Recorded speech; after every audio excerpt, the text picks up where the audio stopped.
This is Renegade Femme for the Revolution, and I'm your host, Zuleika.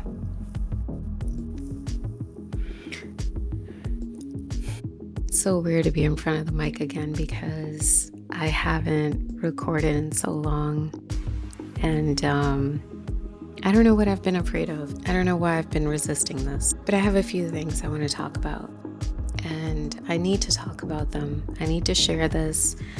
I need to get back into creating mode. I don't know what happened in January and February. We're at the end of March, but I'm back. And one of the things that I've been sitting on and wanting to talk about is this culture of convenience. I've had a lot on my mind lately. Who am I kidding? I have a lot on my mind always. One of the things I've been wanting to get into and talk about and have a conversation about is how convenience, casual culture, and avoidance are changing who we are, you know? And I had a question. That I've been pondering. I want to talk to you guys about it. When did effort become optional? This is a question I've been sitting with lately, right? Not just in a moment of reflection, but in a wave of observations. From the way we engage with each other to how we approach work, learning, and relationships. Something is off. There's a kind of emotional laziness that's become so normalized, we barely notice it anymore. We're disconnected, unanchored, effortless in all the wrong ways. There used to be something sacred about commitment, about showing up for things even when they got hard. Relationships, work, even the way we showed up for ourselves. But when effort becomes optional, everything becomes fragile, even our identity. It seems as though we've quietly transitioned from a culture rooted in commitment to family, to community, to the greater good, and we've traded it for convenience. We ghost instead of communicate. We bounce from job to job. We vibe with people instead of building with them. Everything's about ease, instant gratification, low effort. And it's not just happening in our personal lives, it's baked into society now. We're building a culture where it's become acceptable to be low performing, unengaged, and unprepared, where the bar keeps getting lowered, where people feel entitled to success without actually doing the work. And that scares me. It scares me because what kind of society are we building when effort is no longer required? I don't think people want shallow interactions, and I'm realizing we've become conditioned into them. We've been sold this idea that real connection should be effortless, and anything that requires energy, time, or vulnerability, well, that must be a red flag. We're being sold the idea that everything should come quickly and easily. Success, love, confidence, fulfillment. And because of that, people expect big results without big effort. It's all about appearance now, not the actual process.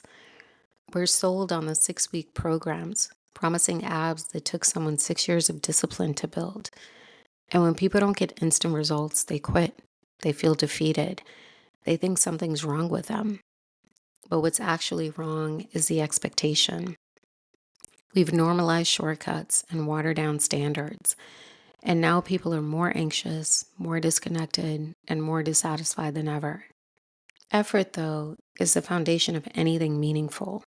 Relationships, careers, personal growth. And yet, somehow, in a society that glorifies ease and convenience, effort is becoming the enemy.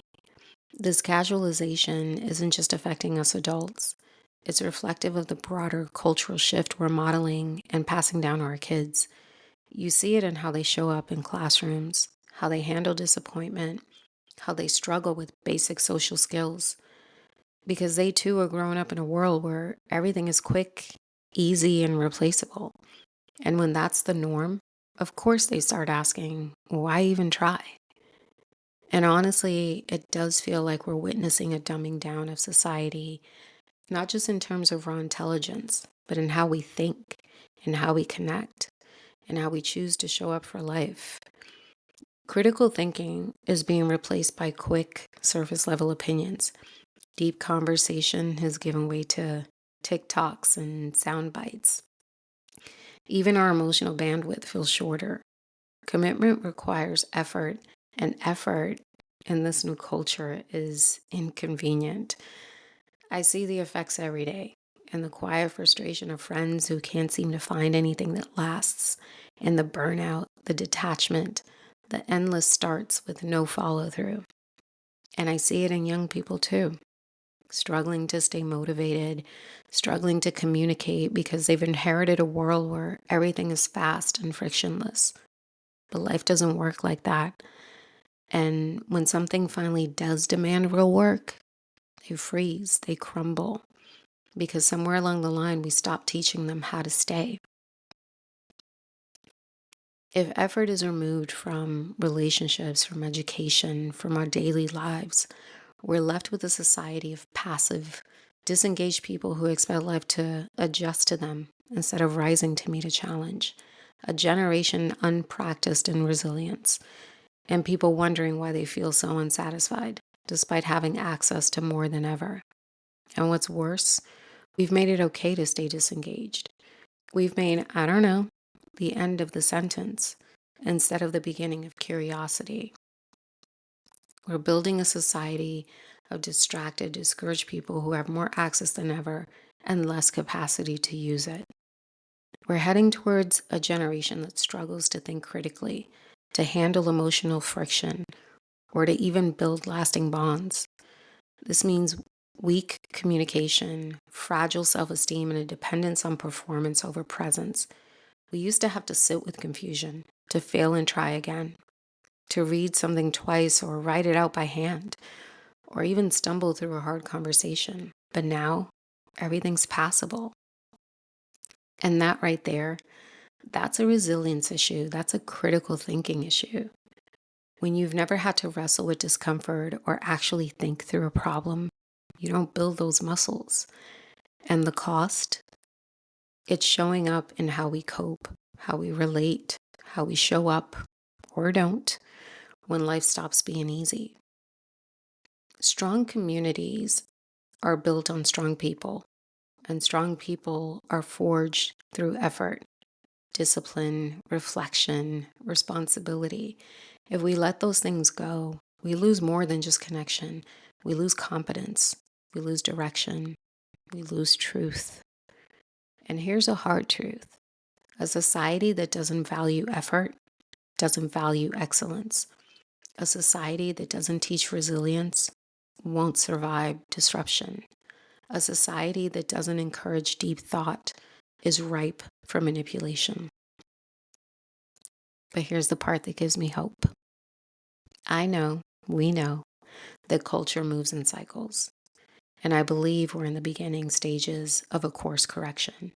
There's a pushback already happening, a quiet, growing craving for depth. You see it in the return to slower content, self-published books, podcasts, intimate conversations like this one. You hear it when someone says, I just want something real. And maybe you felt it too, that whisper in your spirit that says, you're tired of all the games. But let's be honest, this isn't going to fix itself. We need to reintroduce effort as a value, not just in our goals, but in how we relate to people. Start by showing up, saying what you mean, being consistent, choosing presence over performance. It's not flashy, it won't go viral, but it's real. And in a world that is full of low effort and low expectations, being intentional is the quiet revolution. So how do we turn it around? We start by acknowledging the cost. We name what we're losing when we make everything easy. Because the truth is, Our kids aren't just forgetting how to write essays or have face to face conversations, they're forgetting how to think deeply, how to handle failure, how to grow through struggle. That's not just an education issue, that's a human one. Social media has rewired our brains for this, but social media isn't the villain here. We can't ignore how much it's reshaped us. It's changed the way we connect, the way we present ourselves, even the way we process relationships. The brain doesn't fully distinguish between imagining something and actually doing it, which means sometimes just watching someone's life or exchanging a few messages feels like connection, even when nothing real has been built. We get that little dopamine hit from a like, a DM, a reel that makes us feel seen. And for a moment, it satisfies the craving for intimacy, but it's surface level, a simulation. And without realizing it, we start mistaking performance for presence. And the damage runs deeper than our screens. We've witnessed a decline in marriages and birth rates. Nearly half of Americans say they feel lonely despite being digitally connected 24/7. Depression and anxiety are on the rise, especially among young people raised on dopamine loops, disappearing messages, and emotionally empty validation. We're more connected than ever, and yet people feel more unseen than ever. And what that's doing to our mental, emotional, and even relational well being is no small thing. And more people are playing games, not even always on purpose, but because they're either scared or they've just have never had to practice being intentional. People aren't bad, they're just tired, distracted, and constantly comparing. And in that space, effort starts to feel like a risk. Like, what if I care and they don't? What if I show up fully and it's not enough? I think a lot of us are out here caught in a culture that celebrates avoidance, that rewards cool over clarity, that gives us access to people, but doesn't teach us how to build with them. You cannot shortcut your way to depth. You can't play your way into intimacy. And here's the truth most people don't want to hear: confidence doesn't come from ease, fulfillment doesn't come from convenience, love does not come from performance. They come from what's earned. The reality is, connection takes effort, confidence takes effort, self trust takes effort. I've seen it in myself, in the quiet, hard earned wins that no one else saw, in the moments I stayed, I pushed, I walked away, I chose better. Those weren't just about success, they were about becoming someone I could trust. And maybe that's the shift we need, moving from craving the outcome to committing to the process. Because when we normalize low effort, we don't just create low standards, we create low resilience and low self worth. And we deserve better than that. But here's the thing: there are still those people who do show up, the ones who lean in, ask the hard questions, they stay consistent even when it's not trendy. They're the ones who shift culture quietly, powerfully. And sometimes it takes just one person going deep to remind everyone else what depth even feels like. If you've ever felt like you care too much, try too hard, or show up too fully, keep going. Love isn't a trick. Success isn't a secret. And effort is the evidence that you care.